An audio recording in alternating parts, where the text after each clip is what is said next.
Yo, I'm Vital Skull, and welcome to my library book haul. These are books that I plan on reading in the last few days of August and partially September. And they are Volume 1, Ms. Marvel, No Normal, and Volume 2, Ms. Marvel, Generation Y. Ms. Marvel is about a Muslim teenage girl who inherits, I guess, the original powers from the original Ms. Marvel. I don't know how. I just only flipped through it, and that's basically what I got. And, yeah, so it's basically her trying to, figure out her new powers and fighting bad guys. You know, the typical hero stuff. Also, I really can't wait to get to this Volume 2 because of Lockjaw, who reminds me of my pit bull, Prince. You can, see him on my Instagram. Even though Lockjaw's not a pit bull, but a bulldog. But they both have, super squishy faces, and they're, super cute. And Lockjaw's, the cutest, dog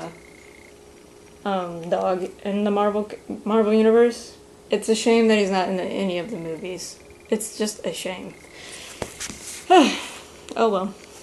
The next one is American Panda by Gloria Cho.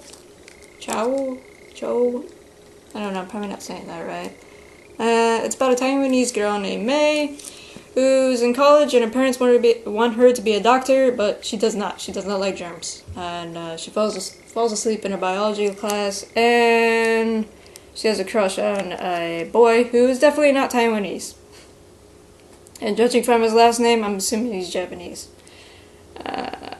Yeah, and then it's her reconnecting with her brother, who has been disowned from the family because he's married, again, not a Taiwanese woman. And, yeah. Normally I don't read many contemporaries unless it deals with, mental health or family dramas of a sort. So, hopefully this is, really good and interesting. I'm curious of what she actually really wants to do with her life. I don't think it's ever mentioned. Yeah, it's not mentioned in the synopsis. It just says she doesn't want to be a doctor, so I don't know. Yeah, also I heard, and it's hilarious, so I don't know how hilarious that is. But yes, I can't wait to pick that one up. The next one is Hocus Pocus, the all-new sequel. Flipping through this, actually. The first half of the book is basically the original movie. And if you never if you never watched the original Hocus Pocus movie by Disney, I don't know where you've been. I don't know. You must be living on a rock, because they play it every Halloween. I don't know how anybody does not know about that movie. I never met anybody that has never seen the movie. But I'll explain it. So basically, it's about these three sister witches, who would lure children in the 1700s. Yeah. They would lure children, mostly girls, I believe. And they would lure them, make them drink a potion, and then they'll suck the life out of them to make themselves younger. The witches, not the little girls.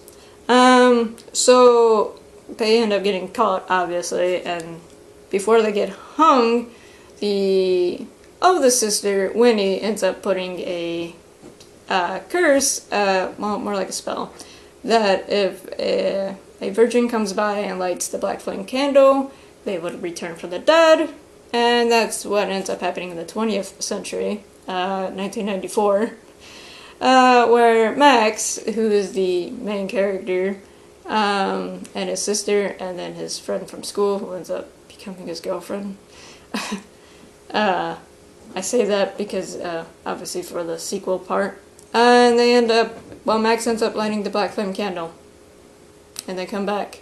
And it's about them trying to make sure that these witches don't get a hold of any kids throughout the whole night.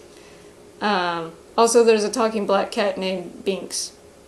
He was actually a human, but the witches turned him into a cat, and he's immortal. Yep. And then the sequel is about Max and his girlfriend, who I'm assuming is his wife, maybe later on. I don't know. Her name's Allison, and they end up having a daughter named Poppy. And I'm assuming her and her friends end up bringing the Sanderson sisters back. I don't know how, because at the end of the movie, they burst into dust. Well, Winnie turned into stone, and then she burst into dust. So I don't know how they come back, per se. So that's interesting, unless they light the candle again and then they come back. I don't know, I thought that was like an only one-time use spell. So I don't know. I can't wait to get to that part, actually, to see what they come up with to tie in, where it's like, oh look, they're back, type of thing. So I don't know.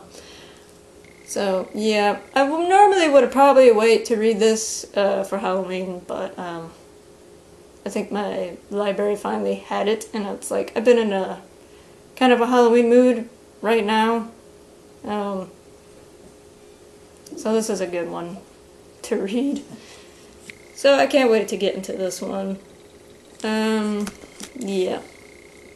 The next book is The Diviners by Libra Bray, which is about a girl named Evie who was exiled from her hometown, and she moves to New York to live with her uncle, Will, who has an occult shop, and the story takes place like in the mid-1920s?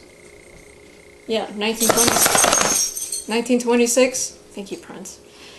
Yeah, it takes place in 1926. Her uncle's obsessed with the occult, and then Evie somehow has a supernatural power, which is, I'm assuming, is why she got expelled from her hometown. So, yeah, I guess there's like some murders going on, and then her and her uncle, and maybe she even makes friends. I don't know. They end up trying to find the serial killer. I don't know. I've heard a lot of people talk about it, and it perked my interest because it deals with supernatural things. Also, I've heard it's terrifying, but I don't know about that.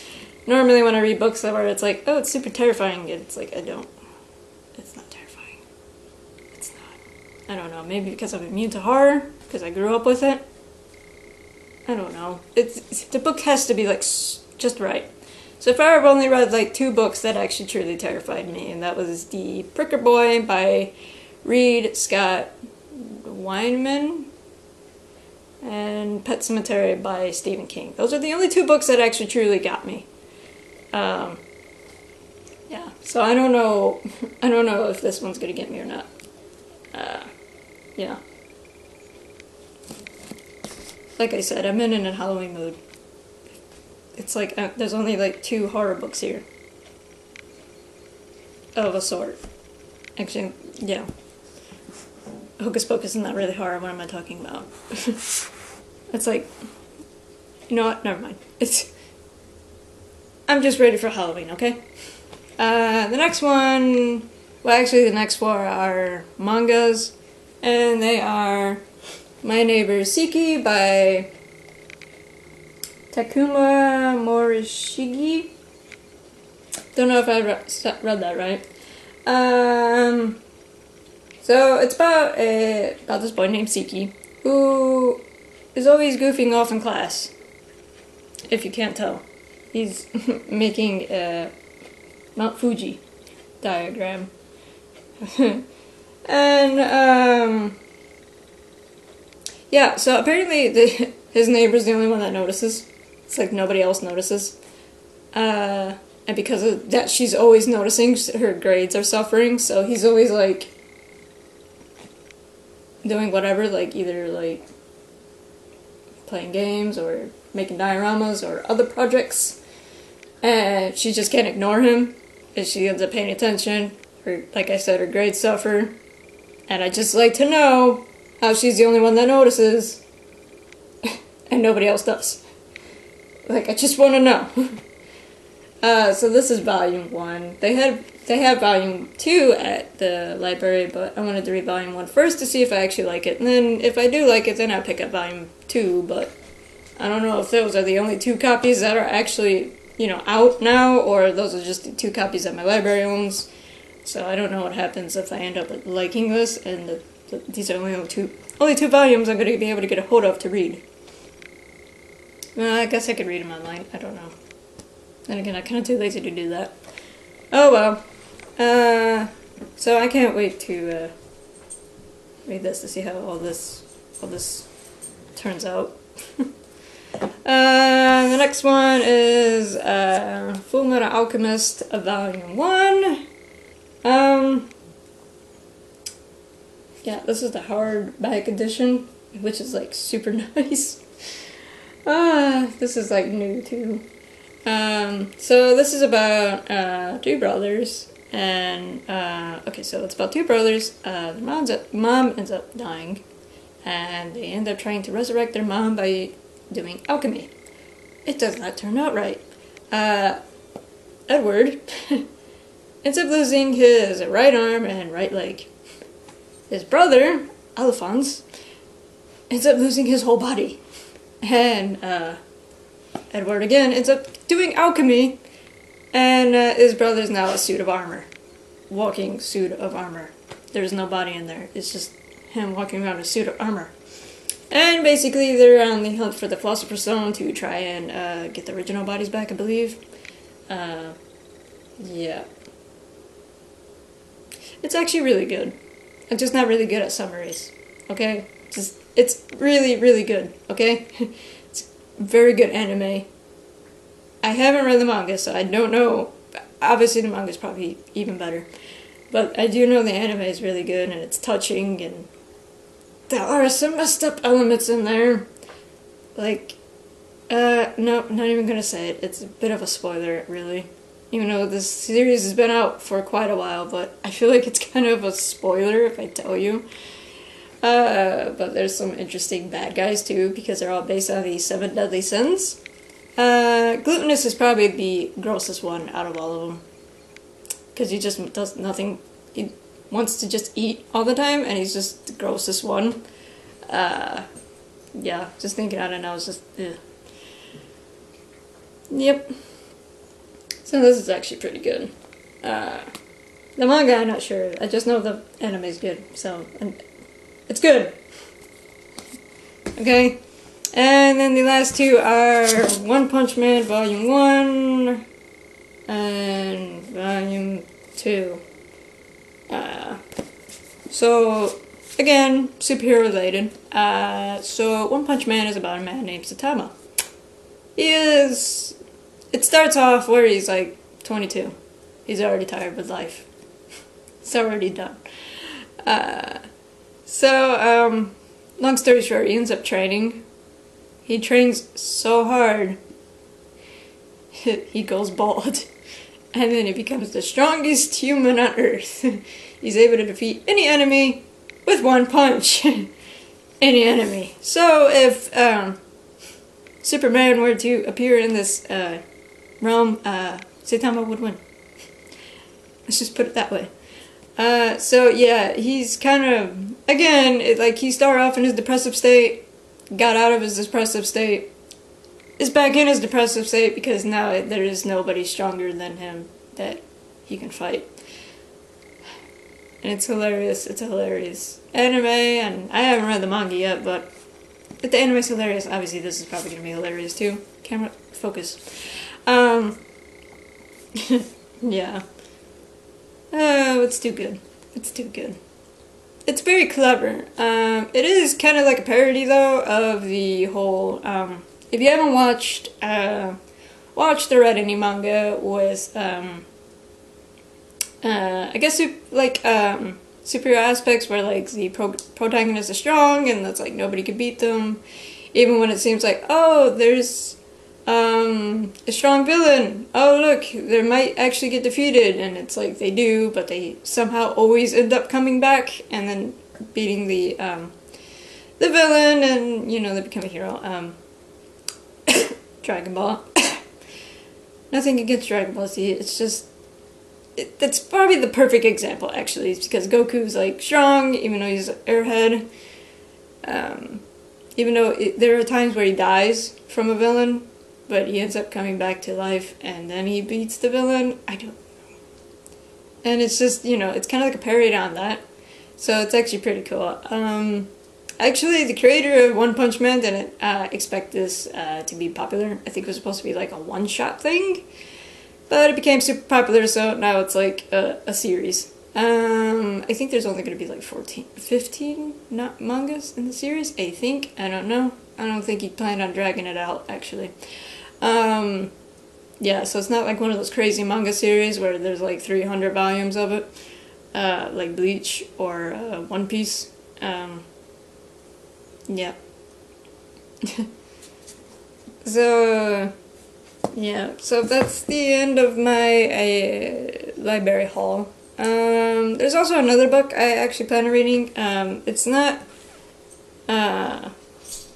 from my library, it's my own personal copy. I just happened to, I'm like on hold to check out the, what's it called, audiobook on Overdrive. I don't know how long that's gonna take, but hopefully it don't take long, because I really want to read.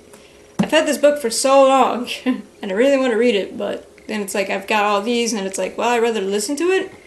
Yeah, because apparently these books here, the three main actual novel books, they don't have the audiobook for them, which is surprising, because you would think they have this one as an audiobook, because they have this book for a while, but they don't.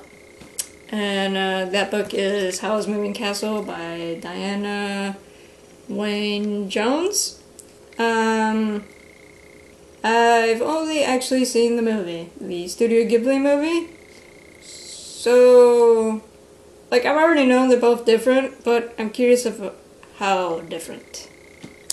And which is kind of why I want to listen to the audiobook, because I'm going to listen through it and then watch the movie and then compare it. I don't know, for my own enjoyment. Yeah, so I know they're both different in aspects in a way. For those that don't know what Howl's Moving Castle is about, it's about a girl named Sophie, who works in her father's hat shop, and this witch comes in, and she doesn't like any of the hats. She thinks they're all tacky, and then she ends up cursing Sophie and turning her into an old lady. And Sophie gets the idea, like, the only way I'm gonna break this curse is I go and see if this wizard named Howl is gonna help me. So she goes to find his moving castle, and then asks for his help. It's kind of hard to do, because I know in the movie she's not allowed to tell what kind of spells she has. I don't know if it's like that in the book, but yeah. She has to figure out how to break her spell, to turn herself back to youngerness, not an old lady. So it's... I know it's interesting, it's just I wanted to know the difference, basically. I think Marco is called something else. Yeah, he's called Michael in the book. Because in the anime he's called Marco, but in this he's called Michael. So that's an interesting change. Yeah. It's one of the books that I kind of wanted to read for a while. I've had it for...